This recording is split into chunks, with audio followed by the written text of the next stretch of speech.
Toujours un vrai numéro d'équilibriste de poser la caméra comme ça. Regardez, je vous montre. Alors on parle de ce smartphone aujourd'hui. J'en profite, je vous montre un peu les coulisses. Je suis à New York pour quelques jours. Regardez, voilà sur quoi je le pose. Je le pose là-dessus. Faut vraiment pas que ça bouge parce que sinon ça va pas le faire. On est donc aujourd'hui là pour parler de ce nouveau smartphone qu'il y a là-dedans. Alors pas exactement comme vous le voyez, il faut que j'enlève la coque. C'est un nouveau smartphone d'Asus. C'est le Zenfone 9. Alors le Zenfone 9, il est petit, il est compact, il est mignon et surtout il a une vraie particularité, c'est je sais pas. Alors on va reparler un peu du marché très rapidement des smartphones. Asus, ils sortent 2 smartphones par an, enfin réellement un. C'est celui-là, c'est le Zenfone, c'est le flagship, c'est le gros smartphone d'Asus. L'autre qui sort, c'est dans la gamme ROG, Asus ROG. On a connu le ROG Phone que je vous ai présenté il y a pas très longtemps, c'est du gaming, c'est très à part. Il est super bon le ROG Phone pour le gaming, il va être très bon pour jouer, tous les accessoires. En termes de photos, il est un peu aux fraises. Celui-là, il a une particularité et pour réussir à se faire de la place dans les rayons, pour réussir à se faire de la place, pour réussir à ce qu'on vienne l'acheter, eh bien c'est le format, il est tout petit. Si vous regardez un peu dans le passé, l'année dernière et avant, ils avaient sorti un flip avec une caméra, vous savez, qui montait là, qui sortait, et vous aviez une super caméra à l'avant comme à l'arrière. C'était le flip, c'était marrant. Sauf que je pense que le flip, ils n'ont pas vendu des caisses et ils se sont dit qu'est-ce qu'on peut venir faire pour que les gens viennent acheter nos smartphones. Eh bien, les écrans viennent de plus en plus grands, les smartphones viennent de plus en plus grands. Ben, nous, on va faire l'inverse. On va sortir un petit smartphone. Donc, un smartphone qui se tient facilement dans la main, un smartphone qu'on ne galère pas à venir prendre comme ça, avec quelques idées assez malines. Et c'est ce qu'on avait déjà une dernière avec le Zenfone 8 et ce qu'on retrouve là encore plus cette année avec le Zenfone 9. Donc, le Zenfone 9, il est cool, il fait de jolies promesses. Ils vont pas en vendre des sauts. Mais par contre, ceux et celles qui veulent un petit smartphone mignon, très sympa, alors il y a du rouge, mais il n'y a pas que du rouge, eh bien, ils vont pouvoir potentiellement craquer là-dessus. Et ça, c'est chouette.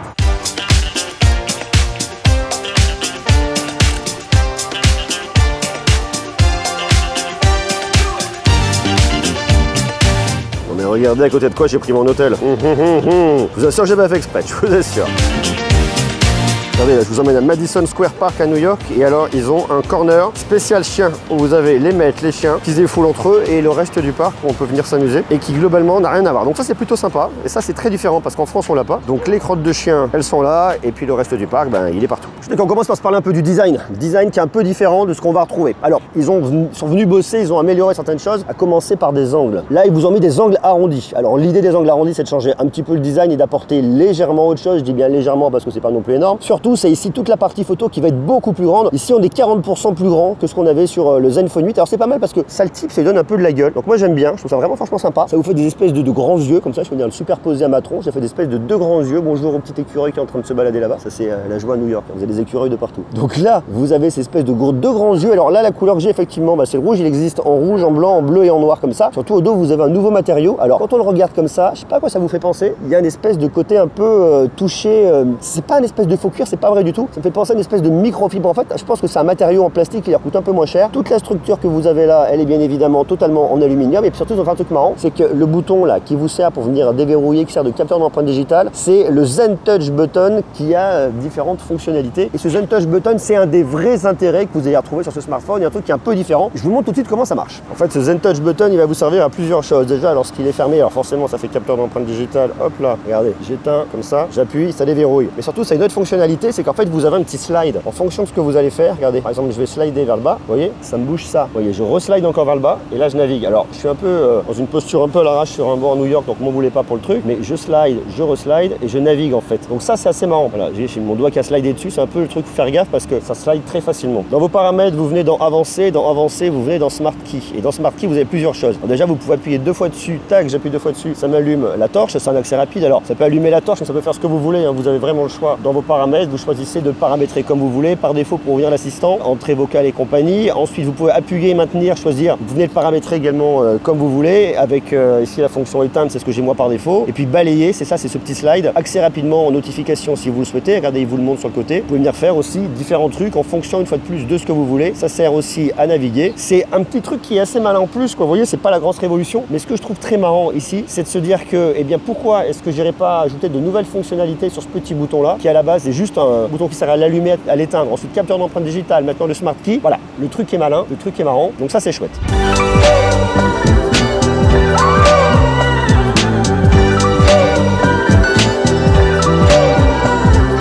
Alors soyons clairs, au niveau de l'écran, il n'y a pas grand chose qui change, on reste sur un tout petit écran. On regarde ici exactement la même recette qu'on avait sur le Zenfone 8, c'est-à-dire un écran 5,9 pouces, ça je vous le dis, c'est du Super AMOLED, Full HD+, au niveau de la résolution, 445 pixels par pouce, HDR10+, un écran 120 Hz, oula j'ai la voix qui déraille, 120 Hz adaptatif, alors pareil, vous venez là, hop là, tac tac tac, vous allez dans affichage et vous allez dans le taux de rafraîchissement qui va être juste ici. Taux de rafraîchissement automatique, vous allez là, on vient pousser jusqu'à 120 Hz, bon jusque là ça fonctionne. Alors là il faut savoir quand même qu'on est en plein été, on est à New York, donc fatalement la luminosité, vous voyez que ça fonctionne quand même pas mal. Alors il y a différents modes, hein, notamment le mode splendide, ça je vous en avais déjà parlé sur le Zenfone, pour venir régler la température de couleur, régler les couleurs de l'écran, laissez-le par défaut. Je trouve que pour ma part ça fonctionne quand même déjà plutôt pas mal comme ça. Autre truc qui est intéressant, c'est ce qu'on va retrouver du côté du son ici. Bon, au-delà des paramètres un peu rigolos, il y a un mode qui est pas mal, hein, c'est le mode extérieur qui va venir pousser le son beaucoup plus fort, enfin beaucoup, un peu plus fort. Ce qu'il faut savoir ici, c'est qu'en fait, comme vous êtes sur un smartphone un peu classique, vous allez avoir votre haut-parleur là qui est votre haut-parleur principal, le deuxième qui est le haut-parleur de renfort. Et ce que nous a raconté Asus là-dessus, c'est qu'en fait, ils sont venus travailler sur un mode qui va venir compenser la différence pour que vous ayez la sensation d'avoir un signal plutôt symétrique qui vous arrive en plein de tronche, c'est-à-dire la même chose, le même niveau de volume de la droite et de la gauche. Sauf que dans les faits, c'est pas réellement ça. Vous avez toujours cette différence de son qui arrive d'un côté là un peu plus fort et ici un peu moins fort, comme un smartphone classique, pas plus, pas moins. Par contre, il y a un truc qui est assez intéressant ici, c'est qu'ils nous ont laissé une petite prise jack. Ça, c'est un truc qu'aime bien faire Asus, dans la mesure où ils peuvent vous mettre une prise jack, ils vous mettent une prise jack. Ça mange pas de pain, ça prend un peu de place à l'intérieur. Alors après, ça peut se dire que c'est une prouesse parce que vu la taille du truc, venir trouver de la place pour mettre une prise jack, c'est plutôt bien, mais il y a beaucoup de consommateurs qui aiment ça et qui le veulent. Donc ça, c'est intéressant. Et puis comme on a également sur le ROG Phone un partenariat avec Dirac pour améliorer, augmenter l'expérience audio qui globalement comme ça est pas mal. La meilleure que vous aurez, c'est quand même avec un casque. Et après, on va retrouver des codecs de Qualcomm, la PTX adaptative et la PTX lossless. Sans oublier le Snapdragon Sound.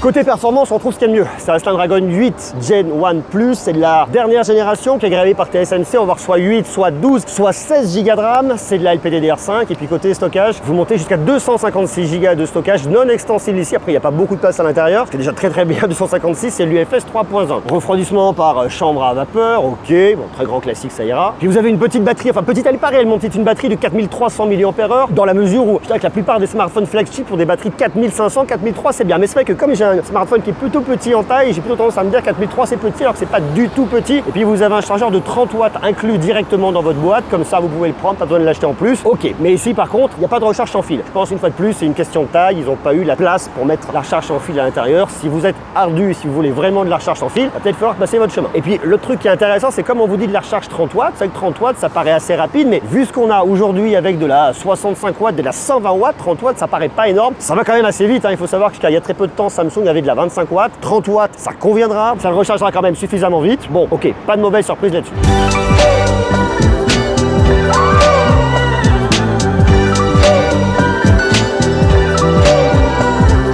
Ici, l'expérience, c'est Zen UI. Ici, c'est quasiment de l'Android pur. On va retrouver un tiroir d'applications. On va venir retrouver tous ces paramètres sur le haut qu'on peut venir customiser. On peut venir également dans ces paramètres. Alors là, j'ai un thème sombre. Vous pouvez mettre un thème clair si vous le voulez. Je vais tout retrouver, hein, mon réseau internet. Bon, c'est très classique. Je vais pas vous faire l'affront de vous montrer ça. Le seul truc qui peut être un peu marrant, c'est lorsque vous allez dans fond d'écran et style, de customiser le papier peint, la couleur, le ci, le ça. Au-delà de ce côté-là, au-delà de venir customiser la police, au-delà de changer la couleur du papier peint, ça, c'est Material You en fait hein, d'Android qu'on va venir retrouver ici. Vous avez le thème clair, le thème foncé. Il y a un autre truc qui est un peu marrant, c'est l'animation. Vous voyez comme ça, vous l'éteignez, vous l'allumez, vous déverrouillez. Donc c'est un truc qui fonctionne bien. Côté logiciel, alors il y a un truc que je peux venir un peu reprocher ici lorsque je viens utiliser mon smartphone, c'est lorsque je le mets, vous voyez, dans ce sens-là et que je vais venir zoomer. Alors il y a un truc qui est assez marrant, c'est que j'ai le x1 et j'ai le x2 juste au-dessus. Je peux appuyer sur le x2 et ça vient zoomer, coucou toi. Donc ça c'est assez marrant. Le seul truc qui est un peu relou, c'est qu'après il faut que je laisse appuyer et là je trouve que le côté molette n'est pas extrêmement pratique. Je sais pas, ce que j'aurais aimé avoir des petits raccourcis en plus. Alors après c'est vraiment du chipotage hein, du mec, vous voyez, qui a l'habitude d'utiliser des smartphones. On va jusqu'à un x8, mais voilà. Sinon je trouve que l'idée est plutôt pas mal. Alors puisqu'on est dans la partie photo, je vous montre très rapidement d'un point de vue logiciel. Il y a un autre truc à venir voir. Sur la partie vidéo, vous venez là. Lorsque je veux utiliser l'enregistrement qui est hyper stabilisé, je peux le faire que jusqu'en Full HD. Si je veux ensuite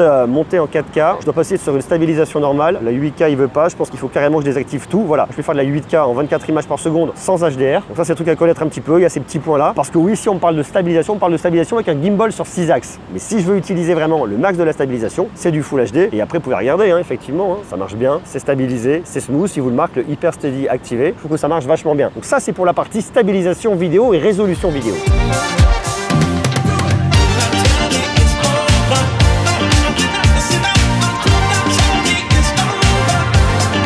Côté photo, qu'est-ce qu'on a ici à l'arrière? Alors regardez, vous avez deux capteurs, vous avez deux objectifs en fait.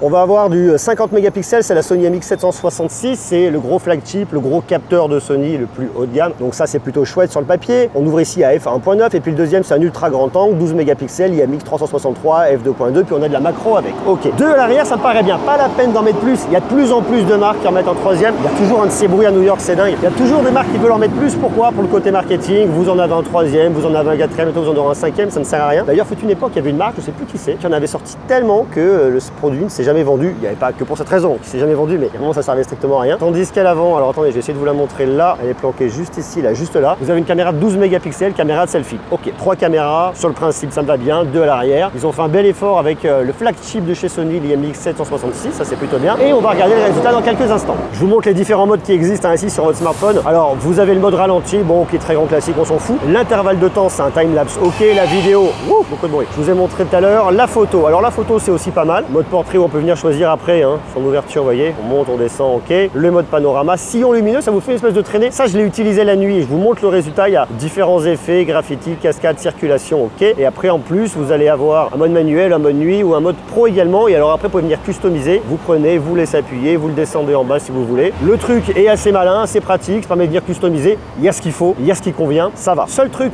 je vous le montre là, vous l'avez vu très rapidement, qui est un peu relou, c'est que lorsque ma main elle vient légèrement sur le côté, là, glisser là, vous voyez, sans faire exprès, et bien ça m'ouvre toute cette partie là. Donc faut vraiment prendre l'habitude, moi qui laisse toujours traîner un peu mes mains sur le côté, de pas faire ça parce que c'est un peu relou. C'est le seul truc. Alors c'est vrai que tout ça c'est bien, mais on se dit pourquoi est-ce qu'ici on n'a pas de téléobjectif? Avoir uniquement deux capteurs c'est cool, mais il nous manque ce fameux téléobjectif. Et aujourd'hui il y a de plus en plus de constructeurs qui font le choix comme ça ne tombe pas, de ne pas mettre de téléobjectif ici. Moi j'aurais bien aimé avoir un téléobjectif, mais une fois de plus, le vrai problème et le choix qu'a fait ici Asus, c'est la compacité. Il n'y a pas la place de mettre un téléobjectif. Très clairement, vous ne l'avez pas ici. Vous avez des choix qui sont opérés, déjà au niveau de la batterie, au niveau du processeur, au niveau de tous les composants que vous avez à l'intérieur pour avoir un petit smartphone avec quand même deux très gros capteurs et un module photo qui est assez proéminent. Ils n'auraient pas pu en mettre un troisième. Voilà. Je ne sais pas si pour vous c'est rédhibitoire de ne pas avoir téléobjectif. Marquez le mot d'ailleurs en bas en commentaire. Je vous montre le résultat photo en commençant par les photos de nuit. Alors là, ici à New York, j'ai eu le temps de me balader et de vous faire pas mal de petites images, vous allez voir. Je trouve que dans l'ensemble, il marche très bien sur les photos de nuit. Alors sur l'ultra grand angle, j'en ai fait, mais une fois de plus, on sait très bien que les smartphones sur les ultra grand angle, c'est pas terrible, donc on va oublier, même si on regarde un petit peu. L'Empire State Building qui est juste derrière, c'est là où j'ai commencé la vidéo, c'est très sympa comme endroit. On a toujours ces petits points au niveau des lumières, mais après, à New York, il y a beaucoup de lumière, donc je peux comprendre que ça pose un peu le problème. Ultra grand angle, on passe, mais dans l'ensemble, vous allez voir, je trouve que le job est fait, ça marche bien, même là du côté de chez Macy's. Alors là, je vous ai mis l'effet avec la traînée de lumière que je vous avais montré sur la partie photo. Alors, c'est rigolo, on peut faire des choses, pour autant, faut-il réellement le faire? Je ne suis pas convaincu. Regardez, là, il y a un truc qui est un peu marrant, il y a vraiment cette dynamique de ville là qui est très sympa. Une fois de plus, je vous le passe là au niveau de la 6e avenue. Je trouve que vraiment, regardez les photos de nuit, elles sont cool, elles marchent bien, elles sont correctes. Et vu le positionnement tarifaire du smartphone, on sort des choses qui sont quand même vraiment très sympas et qui dans l'ensemble fonctionnent vraiment bien. Ok, là on vient zoomer très légèrement. Je vous l'ai montré au niveau de la nuit. On récupère tout de suite beaucoup de bruit sur le bâtiment. On peut venir le faire, on va éviter de le faire, mais on peut venir le faire. De jour, les photos fonctionnent quand même plutôt pas mal dans l'ensemble. Grand angle, ultra grand angle. On peut venir zoomer en x2, on monte jusqu'en x10, x8, je sais plus exactement, mais pas la peine d'aller bien plus loin. On va récupérer un peu d'imprécision, mais c'est normal. La caméra de selfie, par contre, en elle-même, je la trouve moins bien. La gestion de haute lumière ici est moins bonne. La peau va être beaucoup plus lissée. C'est pas terrible. Par contre, tout le reste, je trouve que vraiment ça fait bien le taf. Peut-être certains problèmes aussi au niveau des hautes lumières, vous le voyez ici. Mais sinon, dans l'ensemble, le boulot est plutôt pas trop mal fait. Alors, on n'est pas sur le photophone, ce n'est pas parfait. Ici, il y a aussi beaucoup de lumière, ça aide fatalement le smartphone. Mais dans l'ensemble, je trouve que le job est plutôt bien fait. Même là, une scène un peu plus complexe où j'ai vraiment beaucoup de lumière ici et là, j'ai pas grand chose. Eh bien,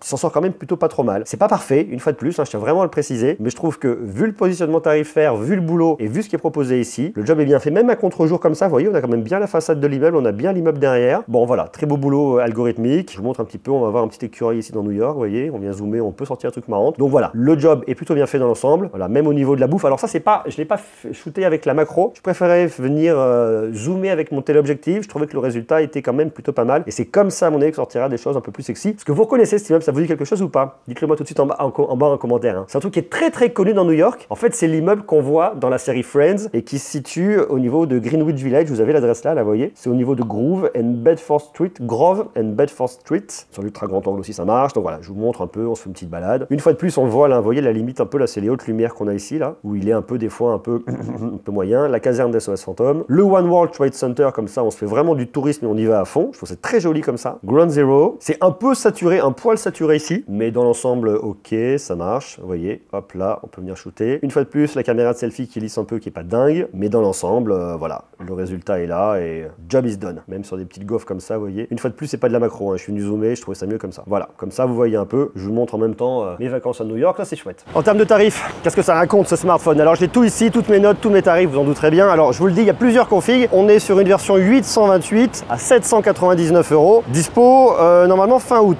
Noir, blanc, rouge, bleu. On arrive sur une version 8 256, ça se complexifie. 849 € dispo mi-août, en noir et blanc. Vous n'avez pas le joli rouge que j'ai là. Et vous avez la version 16 plus 256, 899 € uniquement ici en noir, dispo mi-août. Et puis vous avez des précos, alors je vous le dis, un préco du 28 juillet au 28 août pendant un mois à partir du moment où la vidéo sort, quelque chose près. Vous avez un accessoire support de sac à dos offert après inscription et acceptation du dossier par Asus, ça se complexifie. Et il y a un concours également pour gagner un voyage et profiter d'un Zenfone 9 en exploration. Voilà, ça se passe chez Asus. Moi je vous mets un lien en bas dans la description. Alors qu'est-ce qu'on pense? Qu'est-ce que raconte ce smartphone? Est-ce qu'il est intéressant? Est-ce qu'il est fait pour vous? Ce qu'il faut retenir ici, c'est que ça reste un smartphone très niché, ça reste un smartphone sur Android qui est correct. Les photos sont correctes, le rendu est correct. Si vous voulez un petit format, que vous voulez pas un truc très grand, c'est probablement l'un des smartphones qu'il vous faudra. Il y en a d'autres qui existent, mais il y en a très peu. Donc Asus s'est mis sur une niche, c'est un smartphone très niché, mais qui est plutôt pas mal. L'écran est bien, l'expérience est bonne, le smartphone est un tarif qui est compétitif, qui est intéressant. C'est pas le smartphone de l'année, il excelle nulle part, il est mauvais nulle part. Là où il est bon, c'est le petit format, il y a un peu d'innovation avec ce slide sur le côté. Est-ce que ça suffit à venir l'acheter? La réponse est clairement non. Maintenant, il est intéressant si vous voulez un smartphone de Asus. Si vous voulez pas un smartphone chinois, si vous voulez pas un smartphone américain, si vous voulez pas un smartphone coréen, mais que vous voulez un smartphone taïwanais, eh bien celui-là peut venir vous faire l'œil. Moi, je le trouve intéressant, plutôt pas mal construit. Est-ce que pour autant ils vont en vendre énormément? Non, c'est évident que non. Mais voilà, ils ont fait le choix du petit format et puis ils ont très bien compris, ils savent qu'on peut pas se positionner face à tout le monde sur le marché. Est-ce qu'ils se disent ok, le marché va se réguler, il y a beaucoup d'acteurs, il y en a qui vont se casser la gueule, il y aura peut-être moins de références, dans quelques années on va en sortir un peu plus, ou est-ce qu'ils se disent ça sert à rien d'avoir des tonnes de smartphones? On en propose un pour montrer qu'on sait faire du smartphone. On sait faire du smartphone de gaming qui est excellent, qui est pour moi la meilleure expérience avec le ROG Phone. Ici on continue à être présent sur le marché du smartphone sans forcément espérer en vendre des tonnes. À mon avis c'est un petit peu ça l'histoire. La vérité est un peu entre les deux. Ils sont très bons dans le PC, ils sont très bons dans plein de domaines et là-dessus ils sont présents. Voilà, même s'ils n'y étaient pas, est-ce que ça changerait vraiment la donne? Pour nous non, pour eux probablement. En tout cas c'est un smartphone qui est honnête, qui est bien, qui se tient bien, qui a un tarif très juste. Donc s'il vous intéresse, je vous mets le lien juste en bas dans la description. Et puis surtout vous, dites-moi ce que vous en pensez. Est-ce que vous avez les yeux dans les yeux? Personne nous écoute, aussi on est à New York. Est-ce que vous avez déjà eu un smartphone de Asus? Est-ce que vous pourriez acheter un smartphone de Asus? Qu'est-ce que vous pensez de la marque point de vue smartphone? Et est-ce que cette petite bête comme ça, vous l'aimez, vous la trouvez jolie? Qu'est-ce que vous pensez du design? Moi je le trouve assez canon, assez joli, j'aime bien les couleurs. Donc dites-moi ce que vous en pensez juste en bas en commentaire. Et puis nous on se retrouve très vite pour continuer à parler de tech ici à New York ou ailleurs. Et ça c'est chouette. Je vous embrasse, prenez soin de vous, ciao.